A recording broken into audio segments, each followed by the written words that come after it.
Good morning বন্ধুরা। আজ হলো 30 আগস্ট শনিবার। আজকের আসাম তথা সমগ্র বরাক উপত্যকার বিশেষ বিশেষ খবরগুলি হলো: আসাম রাজ্য গ্রামীণ জীবিকা অভিযানের অন্তর্গত সখী এক্সপ্রেস প্রকল্পের অধীনে কর্মরত ৯,৭০৪ জন মহিলাকে আজ স্কুটি প্রদান করা হবে।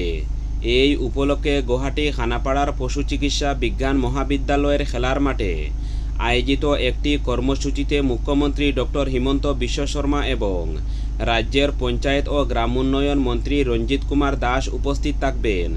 এই মহিলাদের স্কুটি প্রদানের মাধ্যমে স্বনির্ভর গোষ্ঠীর কাজকর্ম ত্বরান্বিত করা ছাড়াও তাদের জীবনযাপনের বিভিন্ন ক্ষেত্রে ব্যয় হ্রাস তথা উপার্জন বৃদ্ধির মাধ্যমে সমৃদ্ধশালী গ্রাম নির্মাণের পথ প্রশস্ত করার প্রয়াস গ্রহণ করা হয়েছে।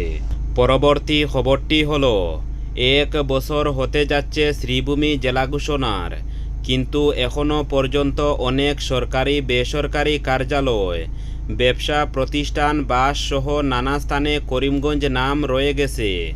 1 সপ্তাহের মধ্যে বদল না করলে মাঠে নামার হুমকি দিয়েছে শ্রীভূমি বিশ্ব হিন্দু পরিষদ। অসম সরকার গত নভেম্বর মাসে এক জারি করা বিজ্ঞপ্তি অনুসারে করিমগঞ্জ জেলার নাম আনুষ্ঠানিকভাবে কর শ্রীভূমিতে পরিবর্তন করেন। এই ঐতিহাসিক এবং সাংস্কৃতিকভাবে গুরুত্বপূর্ণ সিদ্ধান্তকে জনগণ ব্যাপকভাবে স্বাগত জানান, কারণ শ্রীভূমি জেলার নামকরণ করার দাবি অনেক দশক থেকে উঠে আসছে।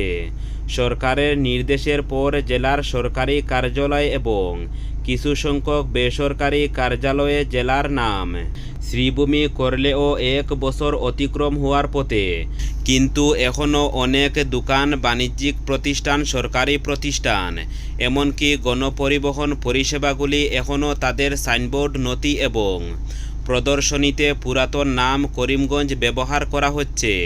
এটা সাধারণ মানুষের মধ্যে বিভ্রান্তি তৈরি করছে।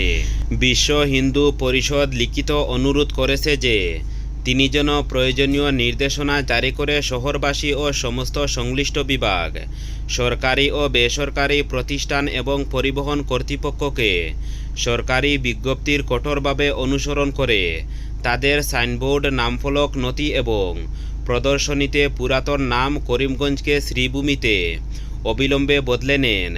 যদি জেলা প্রশাসন এই বিষয়ে সময়োপযোগী এবং কার্যকর ব্যবস্থা গ্রহণ না করে, তাহলে পরিষদ সরকারের আদেশের যথাযথ প্রয়োগের দাবিতে শান্তিপূর্ণ প্রতিবাদ এবং গণ আন্দোলন শুরু করতে বাধ্য হবে।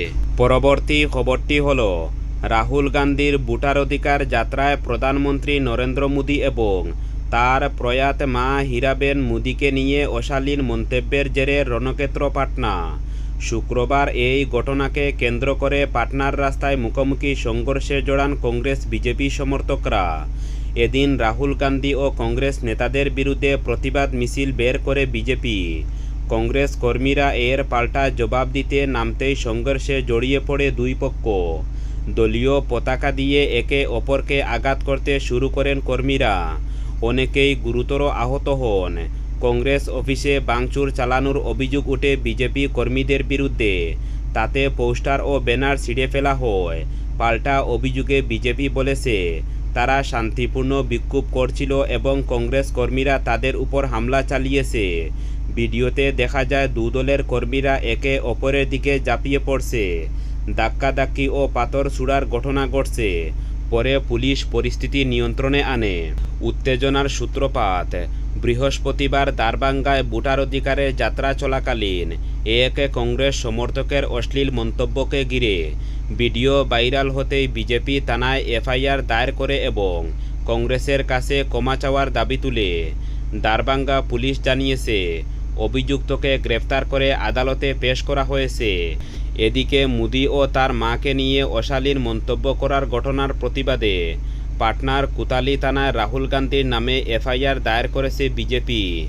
পরবর্তী খবরটি হল: বাংলা বললেই বাংলাদেশি, পুশব্যাক নীতিতে কেন্দ্রকে সতর্ক করল সুপ্রিম কোর্ট।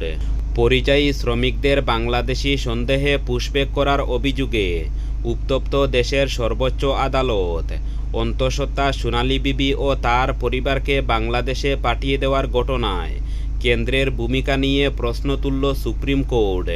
শুক্রবার শুনানিতে বিচারপতি সূর্যকান্ত জয়মাল্য বাগচি এবং বিচারপতি বিপুল এম পাঞ্চালির বেঞ্চ জানায়, ভাষার ভিত্তিতে নাগরিকত্ব নির্ধারণ করা যায় না। বাংলাদেশের সঙ্গে ভারতের দীর্ঘদিনের সাংস্কৃতিক যুগের প্রসঙ্গ তুলে বিচারপতি বাগচি বলেন, আমেরিকার মতো করবেন না। আমাদের মাথায় রাখতে হবে বাংলাদেশের সঙ্গে আমাদের ঐতিহাসিক ও সাংস্কৃতিক সম্পর্ক রয়েছে। তিনি আরও বলেন, দেশের সম্পদ সংরক্ষণ যেমন জরুরি, তেমনি মানবিক দৃষ্টিভঙ্গও প্রয়োজন। বীরভূমের পাইকর গ্রামের এই পরিবারকে 18 জুন দিল্লির রোহিণী জেলার KN কাটজু থানায় আটক করে দিল্লি পুলিশ। অভিযোগ, তাদের বাংলাদেশি সন্দেহে গ্রেফতার করে বিএসএফের হাতে তুলে দেওয়া হয় এবং সীমান্ত পেরিয়ে বাংলাদেশে পাঠিয়ে দেওয়া হয়। কোন সীমান্ত দিয়ে কিভাবে তা জানা যায়নি।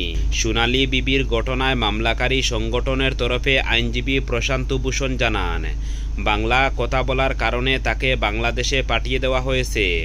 কলকাতা হাইকোর্টে হেবিয়াস কর্পাস মামলা দায়ের হলেও সুপ্রিম কোর্টে পরিযায়ী শ্রমিকদের নিয়ে মামলা বিচারাধীন থাকায় হাইকোর্ট স্থগিতাদেশ দিয়েছিল। পরবর্তী খবরটি হলো, জনরোষের মুখে পড়ে অবশেষে শুরু হলো দেও নদীর গর্ভে তলিয়ে যাওয়া সেই রাস্তার মেরামতির কাজ। দেরিতে হলেও এই পদক্ষেপ কিছুটা স্বস্তির নিঃশ্বাস ফেলেছেন দুর্ভোগের শিকার হওয়া হাজার হাজার মানুষ। উল্লেখ্য, গত বৃহস্পতিবারে সকালটা ছিল কুমারঘাটের জন্য এক দুঃস্বপ্নের মতো। যে রাস্তাটি ছিল এলাকার মানুষের কাছে লাইফলাইন, তারই একাংশ হুড়মুড়িয়ে ভেঙে পড়েছিল নদীর গর্ভে। বারবার লিখিত ও মৌলিক আবেদন জানিয়েও তারা প্রশাসনের ঘুম ভাঙাতে পারেননি। তাদের কথায়, আমরা শুধু সময়ের অপেক্ষা করছিলাম কবে ভাঙবে। আজ যখন ভাঙল তখন প্রশাসন ছুটে এসেছে। এই ঘটনা ছিল প্রশাসনিক উদাসীনতার এক করুণ প্রতিচ্ছবি। তবে সংবাদ মাধ্যমে খবর প্রচারিত হতেই তড়িঘড়ি সক্রিয় হয় প্রশাসন। ঘটনাস্থলে পৌঁছায় যন্ত্রপাতি, শুরু হয় রাস্তা পুনর্নির্মাণের কাজ।